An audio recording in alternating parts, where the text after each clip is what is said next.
Okay, अब एक बहुत ही इंटरेस्टिंग कहानी आपके लिए लेकर आ रहे हैं हम, और वो है क्रिप्टो को लेकर। अगर आपसे पूछा जाए कि कोई एक ऐसा बिजनेस जो बिजनेस करने वाले वो भी नुकसान में, बिजनेस करवाने वाले वो भी नुकसान में, और बिजनेस के कस्टमर्स वो भी नुकसान में तो आप सोचेंगे ये क्या बिजनेस है जिसमें सबके सब लोगों का नुकसान है। जी हाँ, बिल्कुल, ये आपने सही सुना और सही समझा। तो ये बिजनेस है क्रिप्टो का, और क्रिप्टो में कुछ इंटरेस्टिंग और बड़े डेवलपमेंट हो रहे हैं। यानी कि क्रिप्टो में पैसा लगाने वाले इन्वेस्टर्स, उनकी हालत तो आप देख ही सकते हैं। बिल्कुल, क्या हालत है आजकल क्रिप्टो की, नुकसान में। क्रिप्टो खरीदने के लिए फाइनेंस करने वाले लेंडर्स वो नुकसान में, और क्रिप्टो के एक्सचेंज चलाने वाले वो भी नुकसान में, कि सारे के सारे नुकसान में। और इस नुकसान से मुझे एक कोरिलेशन और याद आ रहा है बंसल जी के काम का, वो मैं आगे बताऊंगा। लेकिन उससे पहले ये क्या कहानी है, कौन नुकसान में है, कितने नुकसान में है, क्यों नुकसान में, ये सारी डिटेल्स लेकर तैयार है वरुण दुबे।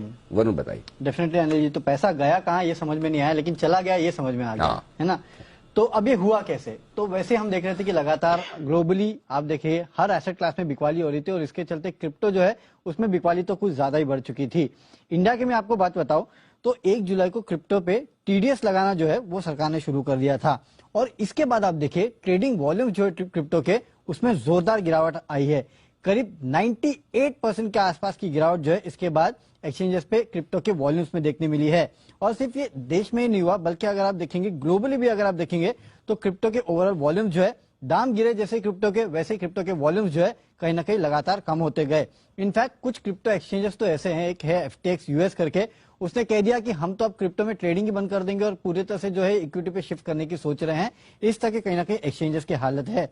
अब फंड्स का क्या हुआ, आप देखिए सिंगापुर का एक क्रिप्टो हेज फंड है 3 एरोस कैपिटल, इन्होंने बैंक्रप्सी के लिए कहीं ना कहीं फाइल कर दिया है।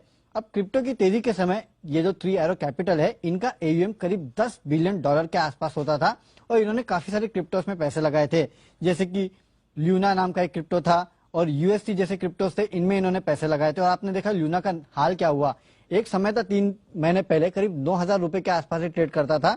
अब अगर आप देखेंगे तो ये पूरे तरह से साफ हो चुका है। सिर्फ यही नहीं, इन्होंने पैसा भाव तो आता होगा, हाँ भाव तो आता होगा, एक रुपए है, बताओ तो सही। बताइए क्या एक पैसा, एक पैसा, सॉरी एक पैसा, हाँ एक पैसा, हाँ एक पैसा, एक पैसा रह गया, नाम के लिए रह गया। और ब्रोकरेज कितनी लगी उस पे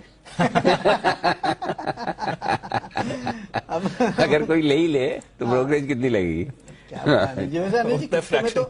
एक पैसा छोड़ो, वो एक शिबू कॉइन है 0.000 पता नहीं आगे कितने जीरो लगते हैं, उसके बाद नंबर आता है उसमें। अच्छा, ऐसे भी शिबू, हाँ शिबू, शिबू तो डॉगी का नाम होता हाँ, बट तो डोज कॉइन बनाया था इलॉन मस्क ने, तो उसी के उसमें एक शिबा कॉइन बनाया गया। मतलब अच्छा, उसी में से निकला, उसी में से निकला। खानदान तो वही है तो जी। एक पैसा तो फिर भी ज्यादा है ये बता रहा हूँ। तो इस 3 एरो कैपिटल ने ना दरअसल पैसे लगाने के लिए फंड जुटाए थे, करीब 5,200 करोड़ के आसपास का लोन जो है इन्होंने लिया था, और अब वो लोन चुकाना भी इन कंपनियों के लिए कहीं ना कहीं पूरी तरह से नहीं लोन चुका पा रहे हैं, तो ये भी एक दिक्कत है। और सिर्फ 3 एरो कैपिटल ने पैसे नहीं बैंक्रप्सी फाइल नहीं किए, वॉयेजर नाम की क्रिप्टो कंपनी है, उसने भी यहाँ पे बैंक्रप्सी के लिए घोषणा कर दी है। तो लगातार ये जो क्रिप्टो कंपनीज है वो बैंक्रप्सी की घोषणा कर रहे हैं, लेकिन कुछ अपने आप को बचाने की कोशिश कर रहे हो। बचा कैसे रहे हैं कि अगर आप क्रिप्टो एक्सचेंज पे है और अगर आपने ट्रेडिंग नहीं की है तो आपको पेनल्टी भरनी पड़ेगी।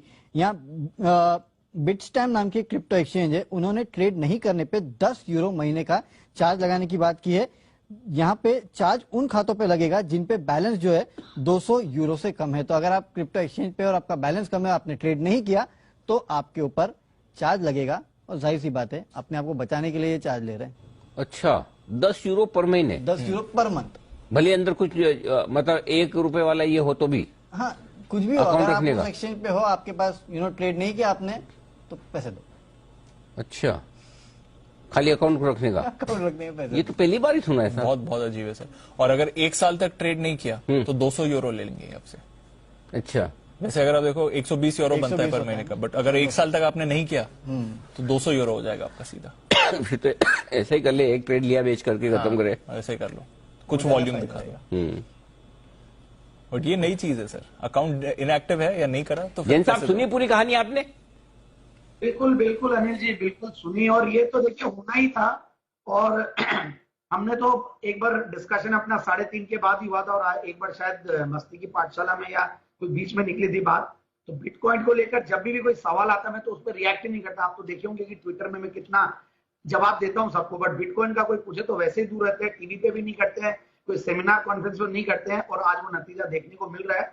और ये जो चार्जेस है, डोरमेंट अकाउंट होने के चार्जेस जो है, ये सारे सब अनएथिकल, और कहीं ना कहीं देखिए रेगुलेटर्स इतने सक्रिय भी नहीं है, तो इसीलिए सबको हम तो डराते ही हैं। और आजकल के न्यू जेन और न्यू एज ये सारी कई कंपनियां भी आई है, और प्लस जो यंगस्टर्स है, जो जिनको रॉबिनहुड इन्वेस्टर्स हम स्टॉक मार्केट पार्लेंस में बोलते हैं, वो लोग तो मतलब खाली बिटकॉइन की बात करते हैं, और जिसको देखो यही काम कर रहे हैं। सो इट्स गुड दैट ये जल्दी हो गया, और इंडिया में पता नहीं अब कितना हुआ है, पर जितनी स्पीड से और जितनी तेजी से यहाँ पे अकाउंट्स खुले, और इस तरीके से ये लोग अगर पैसे लेंगे डोरमेंट अकाउंट्स के, हमारे यहाँ तो हम लोग खुद भी डीमैट अकाउंट्स खोलते हैं तो हम लोग तो नहीं ले पाते हैं, बट यहाँ ये लोग अगर लेंगे तो बहुत बड़ा खर्चा सबको झेलना पड़ेगा। तो सही है।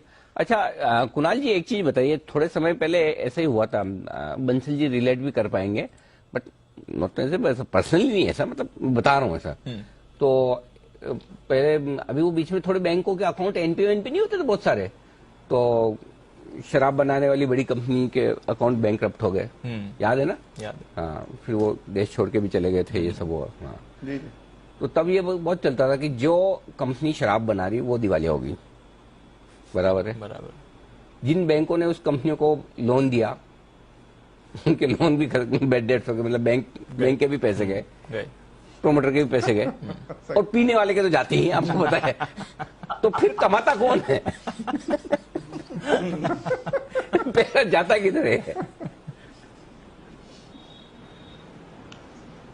बिल्कुल सही है अनिल जी, सत्य बात है ये, और अनिल जी ये बात काफी इंडस्ट्रीज के लिए सही है अनिल जी। तो आप बिल्कुल सही कह रहे हैं, और ये उस समय चला था, और इसका जवाब अनिल जी वही देगा जो सेवन करता हो इस तरह के पदार्थों का। तो आप अनिल जी पूछ सकते हैं उनसे। ऐसा तो हम किसी को जानते नहीं भाई, देखो हम किसी को क्या बोले को, हम तो जानते नहीं है, इसलिए पता नहीं, लेकिन ये सवाल तो जरूर है। बाकी हमारा सवाल तो क्रिप्टो पर ही है कि देखो क्रिप्टो में एक्सचेंज नुकसान में, क्रिप्टो में इन्वेस्ट करने वाले नुकसान में, और क्रिप्टो के अगेंस्ट में लोन देने वाले भी नुकसान में। ये एक मतलब बड़ी टिपिकल सिचुएशन इस वक्त बनी हुई है। एक जमाना था क्रिप्टो में निवेश करने वाले तो पैसा बना रहे थे, काफी बनाए भी, अच्छा खासा बनाए भी, लेकिन अब थोड़ा मामला मुश्किल भरा जरूर है। चलिए।